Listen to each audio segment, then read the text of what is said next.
¿Cómo le va? Esto es el análisis por aquí por DTV, el análisis por Diputados Televisión.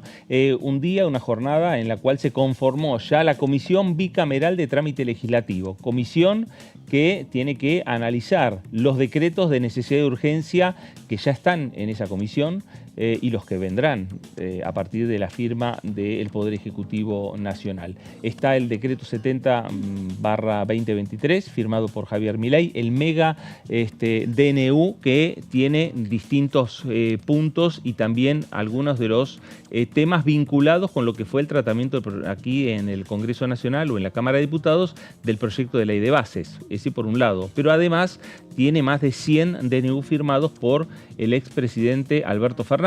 Ahí está la discusión que van a tener que dar los legisladores para ir avanzando con este decreto de necesidad de urgencia o los decretos de necesidad de urgencia, y por lo tanto también lo que se confirmó es que Juan Carlos Pagotto, senador nacional de La Libertad Avanza por la provincia de La Rioja, es el flamante presidente de esa comisión que decidieron, a partir de una votación, los días jueves van a ser días de reunión de la Comisión Bicameral, que al presidirla un senador nacional está en dependencias del Senado Nacional.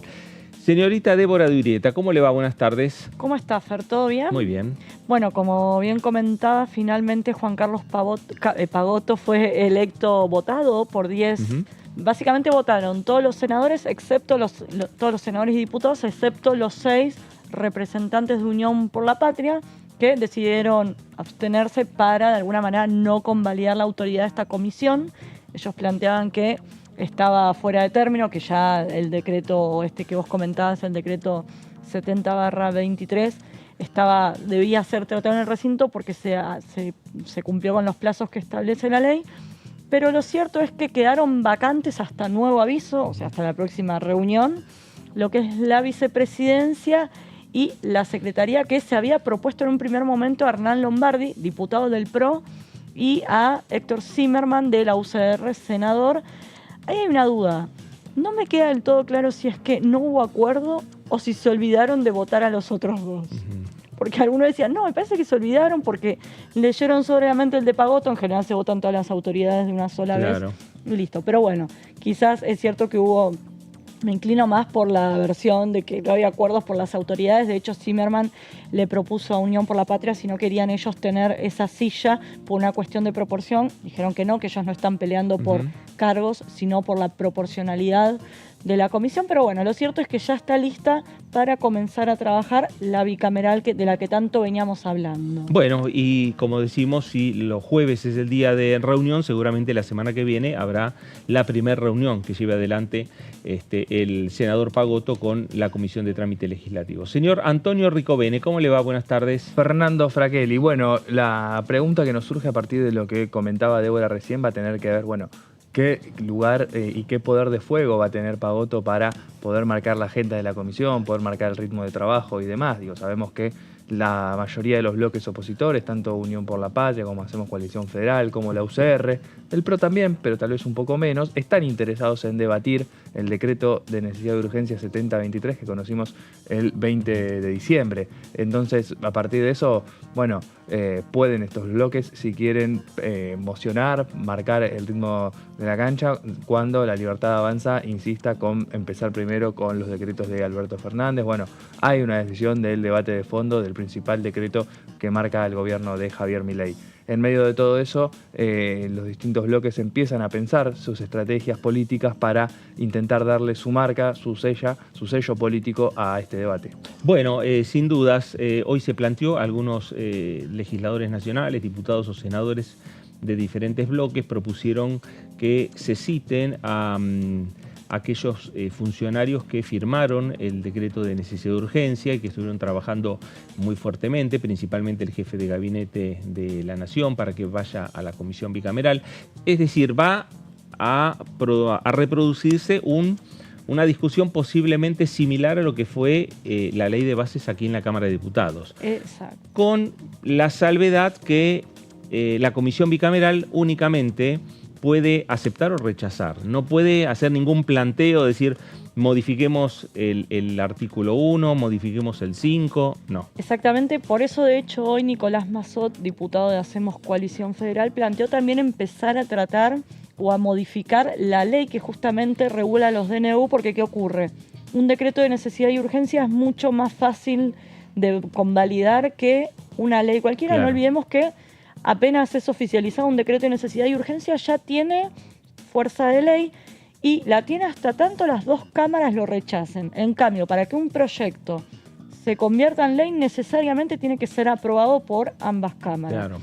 Y esto otro que decís, que se aprueba o se rechaza en su totalidad, cuando la verdad es que no hay tanto, si se quiere, reparos en torno al contenido del decreto, por lo menos de lo que llamamos acá los bloques más dialoguistas, como Hacemos Coalición Federal, UCR o el PRO o incluso Innovación Federal, pero lo que ellos te plantean es, como no se puede desglosar, algunos no descartan presentar o plantearle al oficialismo que se impulse una ley espejo, básicamente el mismo contenido del decreto, pero que venga al Congreso en forma de ley para que se pueda modificar o suprimir Claro. aquellos capítulos o artículos o ítems en particular que no se quiera aprobar, ¿no? Claro. Bueno, ley espejo ya hay. Ya hay, Proyectos de ya hecho, están. sí, hay Carolina un par. Lozada lo Exacto. presentó Sí. en el Y Senado. Martín Tetaz en diputado. Y Y en Claro. paralelo también aparecen los proyectos para modificar la ley 26.122, una ley bastante criticada en la jornada de hoy, porque bueno, justamente esto que decía, ¿no es cierto? Que solamente se expide por la validez o el rechazo al proceso del DNU, pero no sobre el contenido. Y lo que están pidiendo estos bloques es trabajar en el contenido. Claro. Y también lo que tiene la particularidad que alcanza para tener validez con que lo apruebe una sola cámara. Claro. Y para el rechazo va a necesitar las dos. En medio de todo esto, la estrategia del kirchnerismo, de Unión por la Patria, sigue siendo clara, la misma que veníamos viendo, insistir por el Senado de la Nación, donde están solamente a 4 senadores de poder conseguir el quórum para avanzar y donde, bueno, mañana en la sesión preparatoria que tiene prevista la Cámara Alta también se va a hacer oír ese reclamo. Bueno, hablamos también de lo que tiene que ver con esta actualidad política y parlamentaria y los análisis que van haciendo los diferentes legisladores nacionales, la presentación también de iniciativas que van firmando los diputados de la Nación y que seguramente serán parte de la agenda que va a tener el Congreso a partir del próximo viernes, a partir del 1 de marzo, cuando quede inaugurado un nuevo periodo de sesiones ordinarias del Congreso Nacional. Ariel Rauschenberger, de Unión por la Patria, por la provincia de La Pampa, habló con Diputados Televisión de esta manera. Nosotros, todo lo que sea quita de derechos, por supuesto que vamos a oponernos y a defenderlo, pero eso no quiere decir que no estemos dispuestos a debatir. Lo digo a título personal, pero el bloque también está dispuesto a dar todos los debates que sean necesarios, porque justamente para eso está lo que decimos, ¿no? Esto de la democracia y de consensuar, y habrá puntos en los que quizás nos podamos poner de acuerdo. Entiendo que la legislación laboral seguramente que tiene que ser ayornada a las situaciones, a la dinámica, digamos, que también tiene el mundo del trabajo, y bueno, y no hay que quitarle o no hay que sacarle el cuerpo a ninguna discusión. ¿Cómo está La Pampa en este momento? Y sobre todo en la relación que hay entre los gobernadores y el gobierno nacional. Bueno, la provincia de La Pampa, respecto a la relación con el gobierno nacional, lamentablemente todavía nuestro gobernador no ha logrado que lo atienda ningún funcionario nacional. O sea, desde el 10 de diciembre a esta parte ha estado pidiendo audiencias porque tenemos muchas obras que estaban en ejecución en nuestra provincia que están paralizadas y eso ya está generando despidos en la provincia, con el efecto que significa la pérdida de puestos de trabajo, con lo que impacta también en la caída de la actividad económica. O sea, un punto central, ¿no? Lo de las obras, pero bueno, ahora se han agregado todos estos temas. Quita del fondo de transporte, la quita del incentivo docente, que creo que es un tema de por ahí que hay una confusión, me parece, o está mal informado, asesorado del gobierno nacional, es que no se le quita el dinero al gobernador. O sea, no se le quita el dinero al intendente del lugar que sea, sino que son recursos que se destinan a la gente. Es decir, a ver, el incentivo docente no es que lo da el gobernador.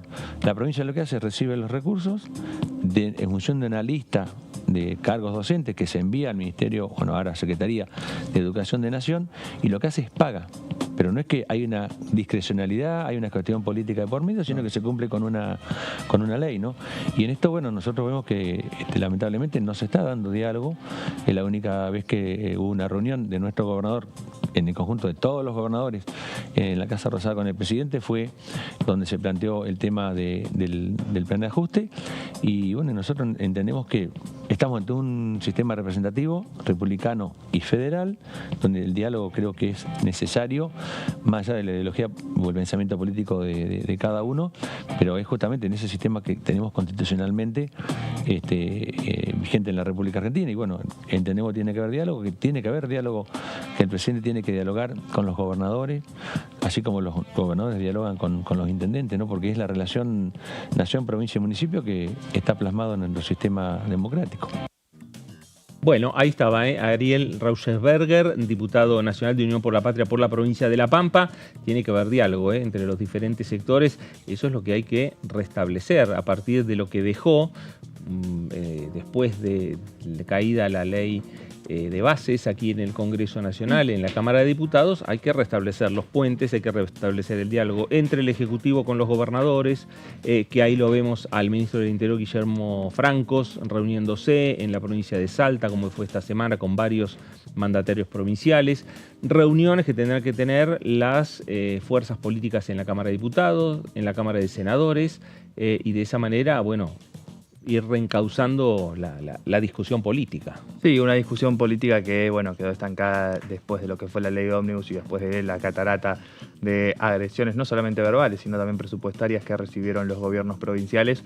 Vamos a ver si se logra encauzar y también prestándole atención a los proyectos que se empiezan a presentar pensando en lo que va a ser el periodo ordinario. Bueno, ahí está. El tema son, en parte, las discusiones que se vienen en este Congreso Nacional. Todos esperando el 1 de marzo. Por un lado, esperando la palabra, esperando el discurso del presidente de la Nación, el mensaje ante la Asamblea Legislativa, que va a ser el viernes 1 a las 11 de la mañana. Eso por un lado, pero por el otro lado también esperando el 1, ¿por qué? Porque empieza el periodo en el cual los diputados nacionales van a tener que entrar a discutir sus propios proyectos, sus propias iniciativas. Y hablando de iniciativas, Débora, hablamos de algunos proyectos ya vinculados con los temas fiscales. Exactamente, Fer, como bien comentabas, a partir del 1 de marzo, cuando quede inaugurado el periodo de sesiones ordinarias, vamos a ver que se presentan seguramente más proyectos de ley y se van a poder empezar a tratar otras iniciativas y no solamente las que habilita el Poder Ejecutivo. Hoy te traje un proyecto de ley que le puede interesar a cerca de 4 millones de personas, que son hoy las que forman parte del mundo de los monotributistas. Es un proyecto de ley que busca justamente modificar el régimen simplificado para pequeños contribuyentes. Es una iniciativa que presentó la cordobesa Gabriela Brouwer de Koning, diputada del bloque radical. Koning, nunca sé pronunciar muy bien su nombre. Koning, perfecto. Y bueno, lleva el acompañamiento de otros compañeros de bancada. Era de Evolución antes. Ella era de Evolución. Cuando se reunificó el grupo, bueno, ahora quedó dentro de los 34 que están bajo la conducción de Rodrigo de Loredo. ¿Qué propone básicamente esta iniciativa? Que la exclusión de los contribuyentes del régimen simplificado, también conocido como monotributo, se produzca al momento de la recategorización semestral y no mensualmente como ocurre actualmente. Ahora vamos a enmarcar un poquito por qué estos cambios en los tiempos. Pasamos a la siguiente plaquita. También, ¿qué propone esta iniciativa? Establecer que los parámetros del régimen simplificado se actualicen anualmente, básicamente las categorías, en base a la variación acumulada interanual del índice de precios al consumidor última, publicada por el INDEC. Pasamos a la siguiente plaquita para entender un poco la explicación de por qué la diputada radical impulsa esta iniciativa. Que no olvidemos que si te pasás de categoría o lo que fuere, pasás al régimen general, claro, que ahí pagas muchas más cargas impositivas. Obviamente nadie se quiere pasar, claro, porque te afecta más al bolsillo, ¿no? Lo que plantea la cordobesa es que el desequilibrio entre la inflación y la actualización de los parámetros del régimen simplificado generó los siguientes inconvenientes. Son dos. Por un lado, pasamos a la siguiente, la exclusión de contribuyentes de pleno derecho del régimen simplificado, básicamente que se pasan al general, ya que la suma de sus ingresos brutos supera el límite máximo establecido para la categoría H o K según los casos, ¿no? Básicamente que por ahí nominalmente facturas más, pero tu poder adquisitivo no es mayor, Claro, entonces exacto. no se justificaría que pagues más, como si recaudaras más, ¿no? Y pasamos a la siguiente plaquita. La dificultad para los contribuyentes de hacer frente a sus obligaciones tributarias, justamente esto, ya que los montos de las mismas se han incrementado en un porcentaje mayor al de la inflación. Entonces, es lo que decíamos antes. Tus ingresos siguen siendo, nominalmente crecen, tu poder de compra no, pero tenés que pagar mayor carga impositiva. Claro. Obviamente, eso también puede generar morosidad y lo que fuera. Entonces, la idea, de alguna manera, es aliviar el bolsillo de los contribuyentes. Y pasamos a la siguiente placa. Entre los fundamentos que acompañan este proyecto de ley, lo que plantea la diputada es que se permitirán que los parámetros del régimen simplificado se ajusten de manera más adecuada a la inflación. No olvidemos que en los últimos meses la inflación se aceleró y obviamente esto genera un desbarajuste, lo que redundará en una mayor equidad para los contribuyentes y en una disminución de los inconvenientes que actualmente se presentan para todos los que hoy son cuentapropistas. Y el siguiente fundamento que planteó la diputada es que el contexto de crisis exige que desde el Estado se contemplen medidas que alivien la carga fiscal que pesa sobre quienes sostienen con su trabajo a la economía del país, por lo cual este proyecto apunta a ser una herramienta que abone a la recuperación económica. Así que bueno, esta es una iniciativa que no olvidemos que en los últimos 4 años del gobierno de Alberto Fernández, sobre todo Sergio Massa, era alguno de los que siempre presentaba iniciativas vinculadas al alivio fiscal, para justamente readecuar las escalas, los pisos y demás. Así que bueno, es probable que si no es el de la diputada radical, sea otro, pero que de alguna manera se ajuste todo lo que tiene que ver con el régimen simplificado. Bueno, ahí está. Gracias, Débora, porque Por nada. este es uno de los temas también. El tema monotributista siempre es de discusión cuando empiezan las discusiones de los presupuestos anualmente, cuando hay modificaciones impositivas, siempre sale el tema de los monotributistas. Sí, porque bueno, son los que buscan, los que necesitan algún tipo de respuesta y bueno, y se encuentran en periodos de alta inflación con esta situación que nos comentaba Débora recién, respecto a la dificultad de manejarse con escalas que van quedando retrasadas y pasar a tributar con tasas actualizadas, ¿no es cierto? A partir del 1 de marzo, bien decías, Débora, empieza a habilitarse ya el tratamiento de estos proyectos. Para esta discusión en particular, que tendría que pasar, pienso por la Comisión de Presupuesto o la Comisión de Finanzas. Bueno, presupuesto ya está conformada. Creo que por presupuesto solo alcanza, ¿no? ¿No? Sí. O sea Podría que tener las un modificaciones del trasfondo monotributo que sí. tramitaba Sergio Massa pasaban solo por presupuesto. Claro, entonces no habría que tener retraso, porque en el medio también está la conformación de unas 40 comisiones. Exactamente. Solo Y ahí hay una pelea, me parece, que se viene política importante. Y ahí hablaba con un diputado que decía que es un tema del que todavía no comenzó a hablarse. Sí. No olvidemos que solamente hay 3 comisiones más la bicameral que se constituyó hoy. Las 3 que se abocaron al tratamiento, y la de Relaciones Exteriores, perdón, son 4, también. que la preside Fernando Iglesias, pero son una cuarentena de comisiones y no olvidemos que acá tenemos el tema de la proporcionalidad, que el oficialismo se encuentra en franca minoría, que la principal banca de la oposición es nada menos que el Frente de Todos, no se encuentra dentro de los bloques, perdón, Unión por la Patria se llama ahora, no se encuentra dentro de los bloques dialoguistas, así que seguramente va a haber tensión a la hora de conformar esos cuerpos de trabajo. Bueno, cada una de las comisiones que se fue conformando, se conformaron con fuertes discusiones. Sí. Lo vimos hoy, hace unas horas nada más. Sí, esas discusiones tienen que ver por los acuerdos previamente definidos y la aplicación, ¿no es cierto?, de esos acuerdos.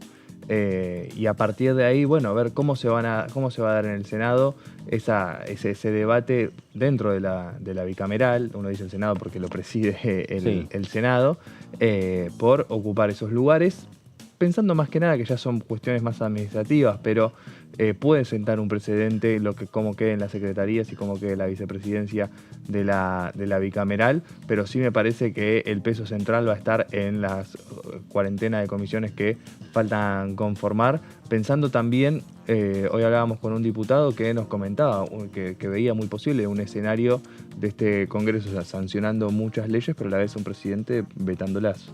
También. Bueno, eso es un escenario también posible. Exactamente. Y habrá que ver cuál es la respuesta del Congreso Nacional. Que de hecho se hablaba en ese sentido con lo que tiene que ver con el FONID. No olvidemos que la eliminación de ese fondo afecta a todas las provincias. Es el fondo para el FONID, Fondo de Incentivo Docente. De Incentivo Docente, muchas gracias, porque se me confunde con el compensador de transporte en los nombres, que afecta a todas las provincias porque con parte de ese fondo se pagan los salarios de los docentes, que no olvidemos que están en manos de las provincias.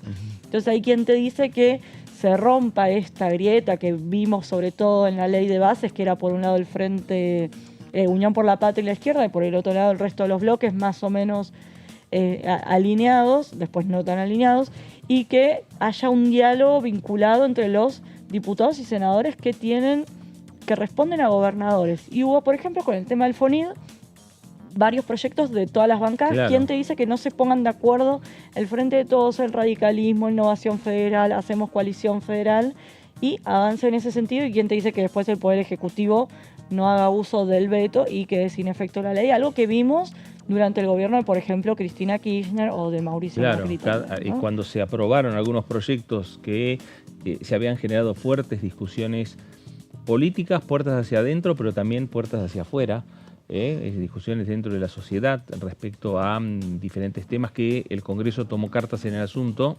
uniéndose las circunstanciales oposiciones, y aprobaron, por ejemplo, el 82%. El 82% móvil, ¿no? Exactamente, que después Cristina Kirchner Lo es vetó. un costo político, porque es vetar algo que el Congreso se alineó a las diferentes fuerzas, y para decirle no a los jubilados. Con una mirada fiscalista, ¿no? Claro. Con una mirada fiscalista. Exacto. En este caso sería lo mismo, decir no al pago de los salarios docentes, y hay que ver si arrancan o no las clases en las provincias y en qué contexto se lleva ese debate a los recintos de las cámaras. Macri también tuvo su veto polémico con la ley de tarifas. También. Que le ponía un tope a los aumentos de tarifas, una ley que en el Senado lo impulsaba el propio Miguel Pichetto. Claro. Me acuerdo, sí. Y bueno, y esas cosas van a empezar a ocurrir cuando veamos a un gobierno en minoría ejerciendo el poder con un Congreso que tiene legisladores de experiencia y legisladores que también tienen una responsabilidad política con sus votantes y con su proyecto de país. Y hay que ver qué decisión política adoptan el Congreso, ¿no? Porque los diputados nacionales pueden reunirse a partir de los diferentes proyectos. Hay número como para aprobar, si quieren, nuevamente por ley, el incentivo docente para toda la República Argentina, para los docentes de todo el país, fondos para los gobernadores provinciales a partir del 1 de enero del 2024. Los proyectos están, el número de los diputados está, porque si uno arranca con Unión por la Patria de Germán Martínez más el Frente de Izquierda, ya hay un número, y sumado ya nada más que 30 y pico de diputados de la Unión Cívica Radical que han presentado proyectos como Cobos, Dania Tabela. Hacíamos un cálculo con un diputado, primero que en las comisiones también tiene minoría el oficialismo, o sea, si se alinea toda la oposición tendría los números para impulsar la firma del dictamen.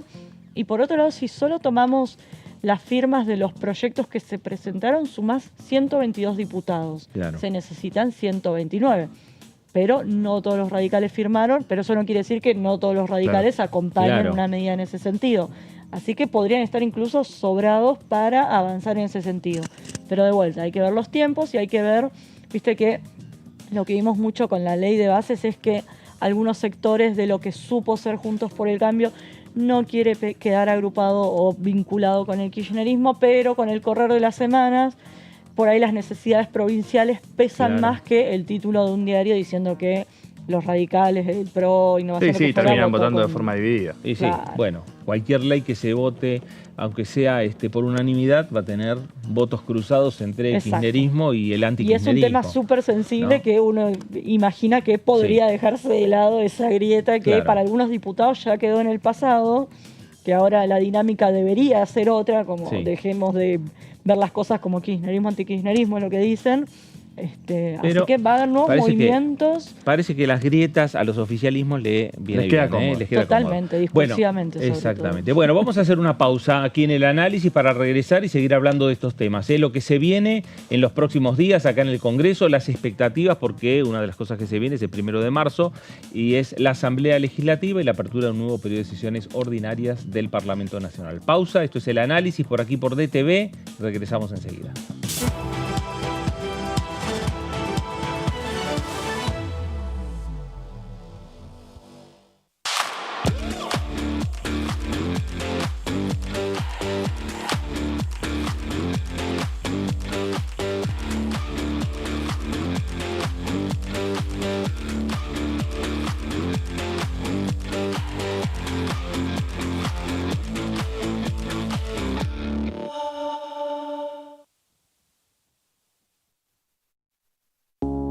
Las sesiones son el espacio donde los diputados debaten proyectos de ley para su aprobación, modificación o desaprobación. En una misma sesión se pueden tratar varios proyectos de ley. Desde el 1 de marzo, cuando el presidente las inaugura, se desarrolla el periodo de sesiones ordinarias. Entre el 1 de diciembre y el 28 de febrero se extiende el periodo de sesiones extraordinarias que solo pueden ser realizadas a pedido del presidente de la Nación. En el recinto, el bloque oficialista se dispone a la derecha del presidente de la Cámara, el bloque opositor mayoritario a la izquierda y en el centro los bloques con menos cantidad de integrantes.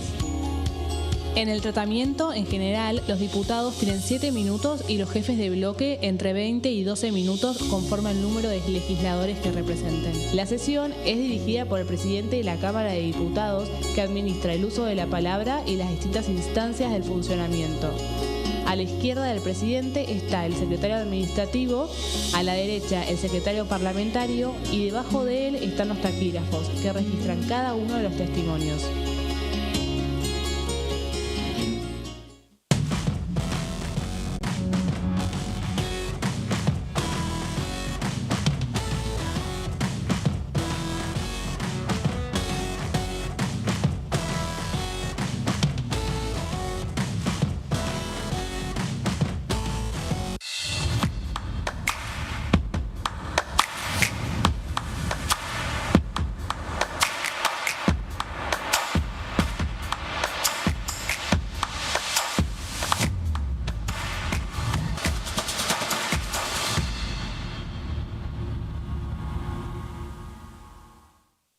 ¿Qué diferencia hay entre la Cámara de Diputados y la Cámara de Senadores?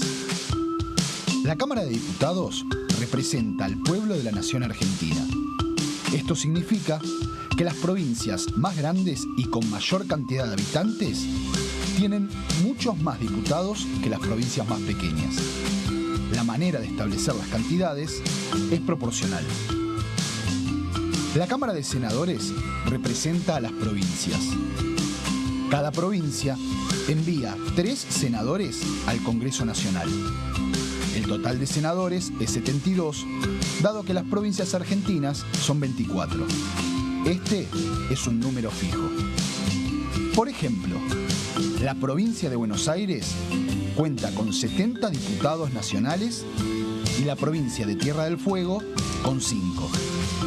Pero tanto la provincia de Buenos Aires como la de Tierra del Fuego cuentan con 3 representantes cada una en el Senado de la Nación. Cada 2 años, el Congreso Nacional renueva la mitad de sus diputados y 1/3 de sus senadores nacionales.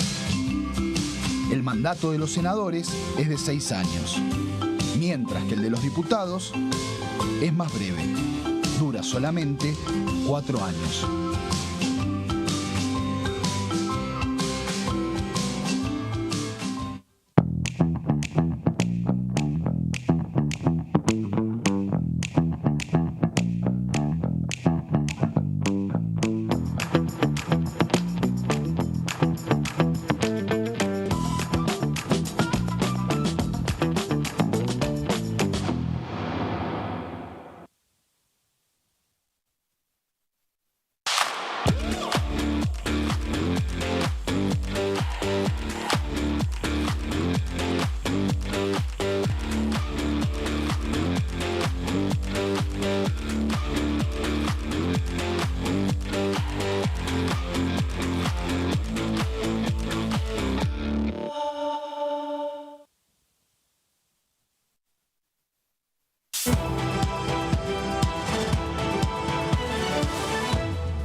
Muy bien, regresamos aquí a el análisis por DTV, el análisis por Diputados Televisión. Repetimos, una jornada en la cual se conformó la comisión bicameral en el Senado Nacional, en dependencias del Senado, una comisión bicameral que integran diputados, que integran senadores, la comisión de trámites legislativos y que seguramente será también un lugar donde se van a generar, ya se generaron en el día de hoy, y en los próximos días fricciones entre oficialismo y oposición o entre Unión por la Patria y La Libertad Avanza y el resto de las oposiciones a la hora de ir definiendo de qué manera se va a desarrollar la discusión por el DNU 70/2023. Bueno, ahí está el temor por parte de la oposición de que el oficialismo quiera dilatar el tratamiento del DNU, que no olvidemos que rige.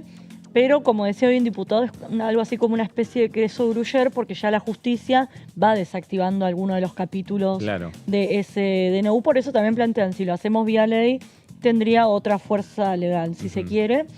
Entonces, ¿qué es lo que planteó, por ejemplo, hoy Nicolás Mazzotta en el marco de la reunión? Fue, pongamos reuniones obligatorias para imprimirle un ritmo al debate, porque están estos 170 decretos que datan algunos de la época del gobierno de Mauricio Macri, para que no se enriede y se demore todo en decretos que ya quedaron viejísimos, tratar de ponerle un plazo a eso para avanzar en el decreto de necesidad y urgencia que más interesa, ¿no? Y por otro lado, ya dejó en claro Unión por la Patria, que dice, los plazos están vencidos, ya pasaron los 10 días entre el envío por parte de Jefatura de Gabinete, tratamiento en comisión, así que hay que tratarlo en el recinto. Seguramente mañana en la sesión especial, en la sesión preparatoria del Senado, Unión por la Patria va a volver a insistir sobre esa sesión que sigue sin ser convocada. Bueno, ahí estamos, con lo que ocurrió en la comisión bicameral y también un poco haciendo un análisis de lo que es la actualidad legislativa por estas horas en esta Cámara de Diputados. Andrea Freites, diputada de Unión por la Patria por Tierra del Fuego, habló con DTV de esta manera. Estuvimos reunidas en primera instancia al mediodía, 12 horas, con CETERA, que había convocado a una reunión, no solo con el bloque de Unión por la Patria, sino con todos los demás bloques. De hecho, continuaban en la tarde de hoy y durante el día de mañana, reuniéndose con otros bloques que los van a recibir, planteando, por supuesto, lo difícil que es para la docencia argentina toda poder avanzar con este recorte tan fuerte que viene teniendo el gobierno nacional en el ámbito educativo, ¿no? La decisión de el no pago del FONIT, a ver, un fondo que se creó allá por el año 1998, que por ley luego fue extendido por decreto, que nunca tuvo ningún inconveniente. De hecho, en la Cámara de Diputados, nosotros a través de nota también pedimos que se conforme la bicameral para el control del pago del FONIT en las distintas jurisdicciones de Argentina, que nunca se conformó, porque la verdad nunca pasó esta situación de que se desconozca, como dice el vocero, la verdad en una ignorancia terrible, desconociendo de qué se trataba el FONIT, nunca pasó esta situación. Bueno, ahí estaba Andrea Freites de Unión por la Patria, el análisis de la actualidad legislativa, y vamos a seguir analizando la actualidad legislativa con el diputado Eduardo Tonioli, también de Unión por la Patria, por la provincia de Santa Fe. Eduardo, ¿cómo le va? ¿Cómo Gracias, va? Muy bien. Bueno, a ver, por un lado se conformó la bicameral, esto genera alguna expectativa y se espera la semana que viene ya lo que es la Asamblea Legislativa. Sí, efectivamente, en realidad la expectativa la tenemos más que en la bicameral, en que podamos ir al recinto y que podamos hacer lo que hay que hacer, que es rechazar este DNU, que es a todas luces inconstitucional. Me parece que sí, cada uno de los diputados y diputadas, cada una de las bancadas que a través de su jefe de bloques o algunos de sus voceros más destacados preanunciaron, o por lo menos expusieron sus reparos con respecto a este DNU, fuertes reparos, en algunos casos en torno a las formas, en otro caso en torno a las formas y el fondo. Lo lógico sería que estemos derogándolo, ¿no? Claro, hay que construir mayorías. Claramente. En la Cámara de Senadores, Unión por la Patria está a 4 senadores de la mayoría. En la Cámara de Diputados faltan algunos más.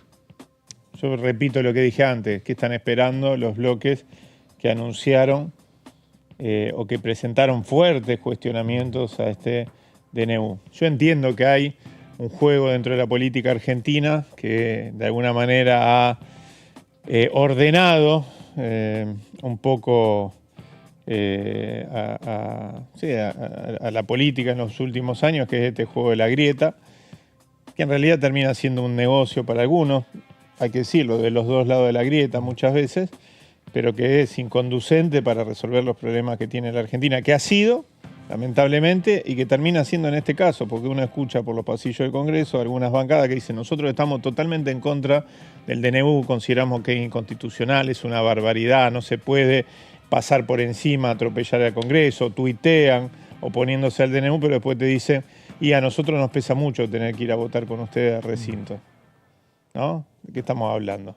Como así, cuando uno hace algún planteo a través de las redes sociales, acordando o llegando a algún entendimiento con alguna de estas bancadas, entendiendo que están diciendo algo razonable, se encuentra con ciudadanos alineados políticamente, ideológicamente, que te cuestionan por qué vos decís que lo que dice tal o cual dirigente está bien si pertenece a tal o a cual sector político, ¿no? Claro. Me parece que hay que dejar de esas pavadas de lado. Está en juego el destino de la Argentina y está en juego también qué va a pasar con esto que tenemos acá en el lugar donde estamos, que es el Congreso de la Nación. No se puede pretender humillar, desacreditar al Congreso de esta manera, ¿no? Y esto no es una cuestión personal, ni siquiera me ofende que el presidente de la Nación hable de ratas. En general, aparte, el presidente de la Nación tiene como una especie de mayor ahínco o ensañamiento con algunos dirigentes, funcionarios o legisladores, particularmente de aquella oposición que está más cercana a sus ideas. Es algo insólito, ¿no? Entonces tampoco me siento aludido, y aún si me sintiera aludido, me parece que lo más grave de este gobierno es todo lo que está haciendo con el pueblo argentino, con los sectores populares, con los trabajadores, que no puso un solo plato de comida en la mesa de ningún comedor popular en la Argentina después de un mes de 25% de inflación y otro mes de 20% de inflación. Eso es lo grave. Ahora bien, todos estos ataques en el Congreso afectan, más allá de lo que nos pasa a los diputados, que es lo de menos, sino que afectan a la democracia y a la forma en que nosotros hemos elegido tramitar nuestras diferencias, ¿no? Que a través de la democracia y a través de espacios como este, que es un cuerpo colegiado y donde se debaten los grandes problemas de la Argentina. Eduardo, ¿y qué esperan con este panorama que usted está planteando? ¿Qué esperan para el 1 de marzo? ¿Qué esperan del mensaje del presidente Javier Milei? Supongo que va a seguir haciendo campaña, que es lo que viene haciendo. Este gobierno no está gestionando, también tengo que decirlo. He hablado con el intendente de mi ciudad en los últimos días por un tema de extrema gravedad, que es la eliminación del Fondo Compensador de Transporte del Interior del país. Bueno, ahora hay la aceptación por parte de la justicia de un amparo presentado, uno de los tantos amparos presentados en el interior del país referidos a este tema. Hablando con el intendente de mi ciudad, hablando con funcionarios provinciales, hablando con dirigentes de organizaciones sociales, de organizaciones gremiales, sectores tanto de la institucionalidad como de la sociedad civil que necesitan cotidianamente gestionar ante el Estado Nacional, y me dicen que no hay gestión. Primero, que hay una parte importante del Estado en la que no se han nombrado funcionarios, ¿no? Y segundo, que donde se han nombrado funcionarios no están funcionando, para utilizar una figura de los últimos tiempos. Y esto es grave. Un país de las dimensiones de la Argentina, de la complejidad de la Argentina, requiere de un Estado que esté activo, ¿no? Que esté funcionando, cuyos funcionarios sean proactivos, que le den para adelante, etcétera, más allá de lo que pensemos de las ideas que movilizan a este Ejecutivo, ¿no? Y eso no está pasando. Estamos viviendo una situación de anomia total, ¿no? Y tenemos un presidente que no se dedica a gestionar, ni siquiera se dedica a hacer política en el mejor sentido del término, que es el de intentar tender puentes, construir mayorías, darle bases de sustentabilidad a esta gestión, y que está encerrado durante horas con el aire a 10 y ni siquiera va a las reuniones de gabinete y se dedica básicamente a tuitear, ¿no? Entonces ese es un problema. La pregunta es, cuando salga de Narnia y venga al Congreso de la Nación, ¿qué va a hacer? ¿No? Quiso esquivar al Congreso, pero la Constitución dice tiene que ir. Claro. ¿Pero qué va a hacer? ¿Qué nos va a plantear? me parece que va a seguir en campaña, ¿no? Que es donde más cómodo se siente. ¿Piensan lograr mayorías para discutir aquí en el Congreso temas como el Fondo Compensador del Transporte o el incentivo docente? Sí, porque me parece que si hay algo por lo que cayó la ley ómnibus, es precisamente porque el Palacio de alguna manera se dejó, o la calle de alguna manera entró al Palacio, ¿no? Es muy difundido cierta idea sobre la caída de la ley ómnibus que tiene que ver con que la ley ómnibus cayó por la impericia del bloque de La Libertad Avanza o de la impericia de los negociadores del Ejecutivo de cara al Congreso, ¿no? En el marco del Congreso. Y la ley ómnibus, hay que decirlo, la ley ómnibus cayó no solo por la impericia de La Libertad Avanza, que es evidente, ¿no? Que tienen algunas de sus figuras más representativas realmente a algunos dirigentes políticos, algunos legisladores aquí en el Congreso de la Nación que han hecho agua por todos lados en el marco de este tratamiento. Es insólito lo que sucedió con el tema del pase a comisión, por ejemplo, ¿no? Ahora bien, dicho esto, la razón central por la que cae la ley ómnibus es porque no se puede ni gobernar ni legislar contra el 90% de la sociedad. Y cuando se trató en comisiones, cuando gracias a la intervención de Unión por la Patria y de algunos otros bloques pudieron participar en comisiones organismos de la sociedad civil, cámaras empresarias, sindicatos, sectores de la cultura, de la educación, del trabajo, de la salud, etcétera, fíjate que el 85%, nosotros nos tomamos el trabajo de hacer una tablita, el 85% de los que participaron impugnaron total o parcialmente la ley ómnibus. Ahora, Unión por la Patria invitó al 30%, ¿no? Porque era más o menos en proporción de la cantidad de integrantes del bloque, ¿no? Si uno toma un bloque que ya tenía un planteo de radical oposición a la ley ómnibus. La izquierda otro tanto, un poquito, y la mayoría, digo, incluso invitados por La Libertad Avanza, venían a hablar mal de la ley ómnibus, venían a rechazarla, impugnarla, repito, parcial o totalmente. Claro. La única Cámara realmente existente que vino a defender la ley ómnibus y lo vino a hacer exclusivamente por el capítulo laboral fue la UIA. Después vinieron un par de cámaras empresariales falopas, si se me permite el término, inventadas en un fin de semana, a las que le armaron una cuenta de Twitter durante el fin de semana, que empezaron a declarar durante esos días y que vinieron en algunos casos a provocar, etcétera, etcétera. Ahora, no vino la AEA, ninguno de sus integrantes, no vino ninguna cámara empresaria importante, más allá de que la AEA, por ejemplo, en su momento sacó un comunicado, pero no vinieron a dar la cara.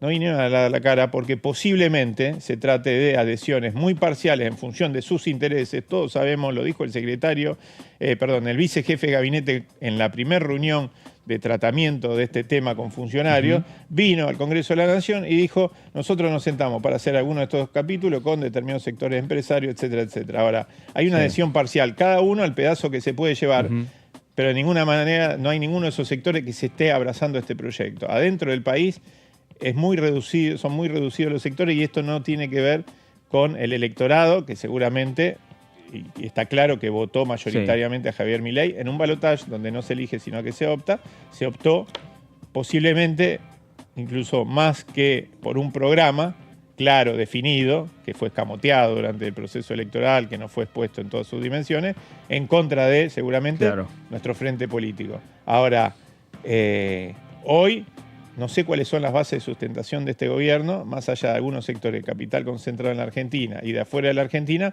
pero que ni votan, ni te llenan una plaza, ni generan opinión en la Argentina. Muy lejos de eso, estamos viendo cómo empieza a crecer una opinión pública cada vez más opositora. Eduardo, gracias por visitarnos. No, gracias a vos. Gracias. Eduardo Tonioli, diputado nacional de Unión por la Patria por la provincia de Santa Fe. El análisis de toda esta situación y también lo que se viene el próximo 1 de marzo, que va a ser el periodo de sesiones ordinarias del Congreso Nacional. Con Diputados Televisión habló Lisandro Almirón, diputado de La Libertad Avanza por Corrientes, de esta manera. es fundamental defender la identidad. La identidad en cualquier construcción política es determinante. Cuando uno pierde la identidad, se tiende a también evitar responsabilidades. Entonces yo creo que cada uno es responsable de un sector de la sociedad y por eso nos votó la gente para que representemos La Libertad Avanza. Los trabajos de coordinación en la política, que son habituales, hay que acostumbrarse a hacerlos sin necesidad de estar todo mezclado, digamos. Claro. Parece que, juntos pero no entreverados, podemos ponernos en muchas cosas de acuerdo y me parece que en esto se viene trabajando muy bien. Como vos bien dijiste, tenemos 60 días, errores se pueden cometer, errores los puede cometer el oficialismo o la oposición, es parte de la política cometer errores. Estaba Lisandro Almirón, diputado nacional de La Libertad Avanza por la provincia de Corrientes. Hoy estuvo en la comisión, es uno de los que integra la bicameral, sí. Es uno de los dos diputados del oficialismo en esa comisión. El otro es Oscar Sago, el presidente de la bancada de La Libertad Avanza en esta Cámara de Diputados. Bueno, seguramente con el correr de las semanas, con esta reunión de todos los jueves. Veremos si son todos los jueves, si jueves de por medio. Bueno, todos los jueves en principio sí, se en principio fijó, se jueves. Votó, así que queda la obligatoriedad de la reunión semanal. Sí. Vamos a ver también, va a ser importante definir si van a aparecer expositores, funcionarios del Poder Ejecutivo, es lo que quería la UCR, lo que quería Nicolás Massot, y también ahí ver, si viene finalmente el ministro de Economía, claro. Luis Caputo, y también va a ser medio incómodo porque Federico Sturzenegger fue quien se adjudicó la redacción de este decreto, pero no tiene ningún cargo público institucional que lo haga venir. Debería claro. ser citado como un ciudadano más, Claro. pero en ese caso ni siquiera tiene ningún tipo de responsabilidad de estar presente. No claro. es el caso del juicio político, donde los testigos tienen que declarar de forma obligatoria. En un momento Massot, hoy en la comisión, señaló, antes que se vote a Pagotto presidente de la misma, planteó un acuerdo que por un año que sea el representante de la Cámara de Senadores, Pagotto, y que el próximo año la conducción le corresponda a la Cámara de Diputados. Y que ahí esté presidiendo Francisco Monti, el diputado del radicalismo. Eso no se votó. No se votó y lo cierto es que Massot no le había consultado a Monti, sino que lo tiró él a título personal. Me consta por haber hablado con ambas campanas con ambos bloques que no había sido una propuesta negociada, sino de alguna manera se retrotrajo a cuando fue el gobierno de Mauricio Macri, que también el PRO de aquel momento estaba en minoría, y allí lo que se definió es que la presidencia sea rotativa y que sea un año Luis Naidenov de la UCR, senador, y otro año Marcos Clery, diputado de, por aquel entonces, Frente de Todos, ¿cómo se llama? Frente para la Victoria. En 2015, Frente para la Victoria. Claro. Ahí está. Entonces se fueron alternando la presidencia de esa comisión, que a la vez no olvidemos que siempre va rotando, que una vez le toca al Senado, una vez a diputados y demás, pero lo cierto es que en los últimos años venía estando en manos de diputados y puntualmente la presidía el coprovinciano de Toñoli, Marcos Clery. Claro, y ahí la división era más notoria, porque me parece que había 8 y 8. Sí. Me parece. Y no olvidemos que el que preside desempata, o sea, es un rol 8, importante. en ese momento 8 de Juntos por el Cambio y 8 del Frente para la Victoria. Ahora hay otra conformación, ¿no? Sí, multipolar. Me parece que el número que se vio hoy del resultado para la elección de Pagotto, que vos señalaste, Debo, los 10-6 no quiere decir que todas las votaciones de aquí en adelante salgan 10-6. No. La conformación, dijimos 10-6 porque son 16 integrantes. Porque hicieron este acuerdo en aquella sesión preparatoria que fue tomar, si se quiere, grupos de bloques, no se le nombró así en ese momento, pero fue para alguna manera dejar en minoría a Unión por la Patria, que son 33, y se reunieron los otros 39, y en base a eso se reparten entre los 39, de acuerdo al lugar que ocupe en el recinto cada bloque, se reparten las bancas, por eso el radicalismo tiene un número importante de bancas que de la otra manera no lo hubiese tenido, por eso se propone a Monti puntualmente. Pero lo cierto es que ya vimos cuando el oficialismo intentó tratar la boleta única de papel, esa mayoría que se había conformado para la conformación de las comisiones no se vio plasmada, por eso nunca se llevó al recinto la boleta única de papel, porque los números no iban a estar. Sí, la Así famosa que, mayoría circunstancial. Exactamente. Sí, que con el correr de los meses iremos viendo hasta qué punto se mantiene o no, depende de los temas, depende del contexto y demás. Por eso tiene que tener mucha muñeca o mucha cintura política la titular del Senado para sacar los proyectos de ley que necesita el gobierno. Bueno, y también el senador Pagotto a la hora de conducir la bicameral, porque vos, Tony, dijiste, el radicalismo quiere que vengan funcionarios a explicar DNU, más allá que... Sí, a debatir el fondo de la Claro, cuestión, ¿no es exacto. cierto? Quieren que la discusión no sea solamente superficial sobre la validez o no, y ahí retomaban en parte también lo que decía Vanessa Sile cuando dijo no estamos acá para discutir el sexo de los ángeles, es decir, no estamos acá para discutir si se puede hacer tal cosa, si tal otra. No, quieren discutir realmente la esencia, lo que sustenta ese decreto de necesidad y urgencia. Bueno, y a partir de ahí sí aparece la posibilidad de que se pueda abrir en parte este DNU, sea o con leyes espejo, como se propuso, o con modificaciones de la ley 26.122 para poder analizarlo, el contenido de ese decreto. Bueno, pero en ese caso el Ejecutivo tendría que retirar el DNU. Se reemplaza. Se reemplaza simultáneamente. Sí, cuando se sanciona una nueva ley se reemplaza por ese decreto. Ponen un artículo. Sí, claro, lo derogas, algo así. Y lo cierto es que también lo que querían, por lo menos un sector de Hacemos Coalición Federal, que lo que te dicen es, nosotros ya quedamos muy quemados con lo que fue el debate de la ley de bases, entonces también están analizando de convocar a sectores sociales, como mencionaba recién el diputado, que vengan ellos a exponer tal cual ocurrió en esa oportunidad. ¿Para qué?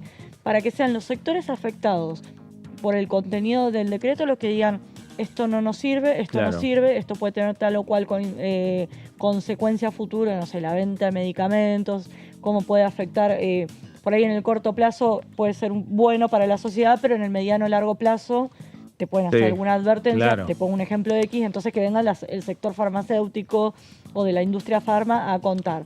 Y así con los diferentes ítems que se tocan en este megadecreto, que no olvidemos que tiene más de 300 artículos, que por tanto modifica o deroga más de 300 leyes. O sea, si van por el contenido en sí, para que sea la sociedad civil la que señale los cuestionamientos o las advertencias, también va a ser un debate largo, pero lo cierto es que mientras tanto el decreto corre. Claro. Y prepárate, Fer, porque también van a ser largos esos debates. Yo entiendo que va a ocurrir eso en algún momento, porque si el oficialismo quiere dilatarlo, ¿qué más que debates largos?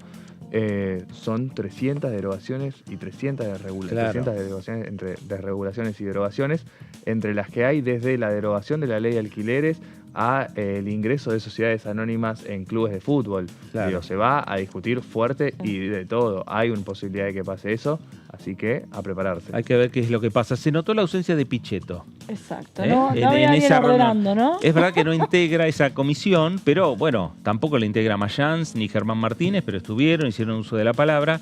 De la coalición de la Hacemos Coalición Federal, únicamente estuvo Mazzot. Estuvo Mazzot solo, tenés razón. Monzó tampoco. No, ninguno. No había ningún diputado de ese bloque, el bloque más variopinto, podemos decir, ¿no? Exacto. Donde convive la coalición cívica, el eschiaretismo, el socialismo, que tienen posturas. López Murphy, cuestionado fuertemente por... Bueno, hablando de eso, el cuestionamiento por parte del presidente a López Murphy, lo que te dicen Hacemos Coalición Federal, es que de alguna manera, más allá que obviamente repudian la agresión que sufrió su compañero de bancada, lo que plantean es que de alguna manera les sirvió para ordenarlos un poquito y autopercibirse, podemos decir, como oposición después de lo que fueron las declaraciones del presidente Javier Milei. Así que hay que ver qué impacto tiene eso en la forma en que se planta el bloque Hacemos Coalición Federal de acá en adelante. Bueno, veremos cómo son las alternativas, las primeras discusiones que va a tener que dar esta comisión bicameral la próxima semana. Veremos también la próxima semana cómo se va trabajando pensando en el 1 de marzo. Todavía, antes que terminar la semana, falta mañana, falta todavía mañana viernes. Falta una sesión. Y falta una sesión en el Senado. Le ponemos punto final al análisis del día de hoy. Débora, gracias. Hasta la próxima. Hasta la próxima. Tony, gracias. Gracias, Fer. Nos vemos la próxima. Hasta la próxima. Usted también. Gracias por estar ahí. Quédese en sintonía. Esto fue el análisis por aquí por DTV. Nos reencontramos.